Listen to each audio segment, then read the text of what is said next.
Good evening and welcome to the 2013 NCAA Division III Softball Championship at Carson Park, hosted by the University of Wisconsin-Eau Claire.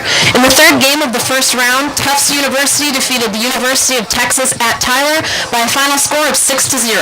Joining us from Tufts University is head coach Cheryl Milligan, sophomore designated player Gracie Marshall, and sophomore pitcher Allison Fournier. Coach, we'll start with you opening comments on today's game. I thought we did a good job of playing big and getting the bat on the ball, which is what we came out to do. We knew we'd get a good game from Allison. Obviously, she always gives us a great game, and we knew if we could score some runs, we'd be all right. So. Coach, Texas Tyler in the region, they came out to a very similar situation. The ladies were down by 6 runs. They came back to tie it, and they went up 6 runs. Did you tell your team anything about that? Or sort of to make them be more careful? Goodness, no. No. We've always felt that if we can get a lead, our pitching will pull through for us, and it always has, and there was really no, in our mind, need to alarm anybody. I mean, they're a great team, no question, and if I'm shaking in my boots, I certainly don't want them to know it. So, but we always know that Allison's capable of shutting down a team, so with her on the mound and a 6-run lead, we feel pretty good about where we're at. Allison, facing one of the best teams in the country, and about 19 of 22 first pitch strikes. How did that help you control the game? Definitely helps a lot. I always try to start with a first pitch strike because then it gets me ahead in the count and I can throw my pitches to them and make them try to hit my pitches. But overall, I was just trying to keep the ball away from the plates and away from their bats, and I think that it works pretty well. Gracie, your team showed a lot of consistency at the plate today, scoring a run or more in 4 of the 6 innings that you guys had at the plate. Talk about that consistency and what that does for your confidence going into the second round of games tomorrow. Well, it's always our motto to win every inning, so that's what we were trying to do. I think what we did really well this game was play the small game well. We put the bunts down when we needed them. We had a suicide squeeze. We got our runners over with sac flies, so we just, moved runners over and scored runs where we could. Coach, to the casual observer, looking at a stat sheet, your two teams are very evenly matched from an overall record standpoint and a strength of schedule standpoint. Talk about the differences in today's game that allowed you to win by such a large margin.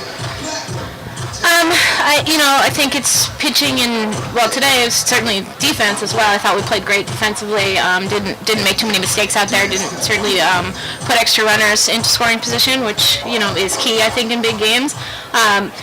We talked a little bit about Allison and her first pitch strikes, and, I think one of the things that Allison does really well is she'll throw a first pitch strike, but it's certainly not an easy pitch to hit. So she ends up getting ahead with some pretty tough pitches, and keeping that rise ball low in the zone and being able to throw a first strike and that first strike has been obviously a big key, I think, for us in terms of getting ahead and staying ahead. They made a few mistakes defensively that helped us quite a bit, but I think we were really able to take advantage of them. We I think believe in our hitters 1 through 9 straight through the lineup. We've had a ton of injuries this season, and we've had people continuing to step up and fill those spots that have been vacated with some pretty good batters. So we've been very fortunate to have those younger players step in and really kind of have great seasons when we really needed them to. So. Allison, with this win today, you extend your winning streak now as a team to 16 games. You haven't lost since April 17th. What's been that winning formula for you guys, and how do you continue this as you move through the rest of the tournament? I think for right now, we're just trying to take it one game at a time. We want to win every game and every inning, like Gracie said. So we're just going through the games, and we just want to beat everyone that comes our way. That's basically what we're doing. And Coach, you play tomorrow. You play the winner of Central and Montclair State. Thank you. How do you guys feel that you match up, and what are you looking for in terms of that potential matchup between both of those teams tomorrow? I think anytime you get to this level, obviously, we don't have great scouts on anybody from across the country at this point. Unfortunately, this year we haven't seen a lot of the teams that are here, maybe even less so than in past years. But I think as far as our team goes, we've got to go out and do our thing, and we expect that we're going to get everybody's best game. That's why you got here, because obviously your best game is a great game. So we expect a challenge from everybody that we face. So. We'll see what we got, but I think we'll put our best on the field and hopefully play our best game and come out with a W. Okay, great. Coach Allison, Gracie, thanks for your time. Tufts University will now face the winner of the final contest in the first round between Central and Montclair State tomorrow at 6:30 p.m.